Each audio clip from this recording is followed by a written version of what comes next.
Super সানডেতে আইপিএলের 17তম আসরের শ্রেষ্ঠত্বের লড়াইয়ে মুখোমুখি হবে হায়দ্রাবাদ ও কলকাতা।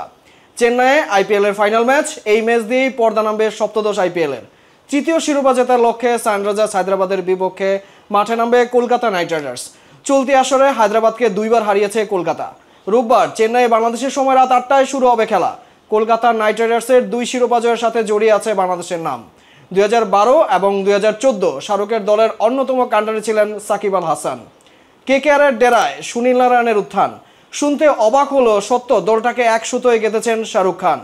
আসর জুড়ে দুটি ছড়াতে না পারলেও প্রথম কোয়ালিফায়ার সবচেয়ে দামি তারকা মিচেল স্টার্কের বাজিমাত। শাহরুখের অনুপ্রেরণাতেই স্টার্ক তৈরি করেছিলেন উৎসবের রাত। ভারতের মাটিতে দ্বিতীয়বার কি প্যাট কামিন্স কাপ তুলবে হাতে? ওডিআই বিশ্বকাপের সাথে আইপিএলের অনেক মিল খুঁজে পাচ্ছেন অনেকে। 50 ওভারের বিশ্বকাপ কামিন্স জিতেছিলেন আহমেদাবাদে। আইপিএলের ফাইনাল হবে চেন্নাইয়ে।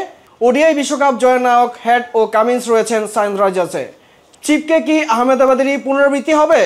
কলকাতা নাইট রাইডার্সের মাথা ব্যথার নাম ট্রাভিসেক, অর্থাৎ ট্রাভিস হেড আর অভিষেক। কেকেআর দ্রুত তুলে নিতে চাইবে দুই ওপেনারের উইকেট। প্রথম কোয়ালিফায়ারে সফল হয়েছিল কলকাতার পরিকল্পনা। এবার কি করবে স্টার্করা? ব্যাটিং পাওয়ার প্লেকেই টার্গেট করবে কলকাতা। সুনীল নারায়ণের সাথে জুটি বাঁধবেন আফগান তারকা রহমানুল্লাহ। ফাইনালে প্রথম 6 ওভারে নাইট রাইডার্স দ্রুত ঘুরাতে চাইবে রানের চাকা। ফাইনালের সবচেয়ে দামি ক্রিকেটার খেলতে নামবেন। কেকেআরের 24 কোটি 75 লাখ রুপিতে কিনেছিল মিচেল স্টার্ককে।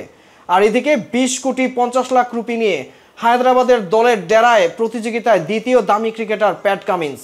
শেষ পর্যন্ত কে হাসবে সাফল্যের হাসি?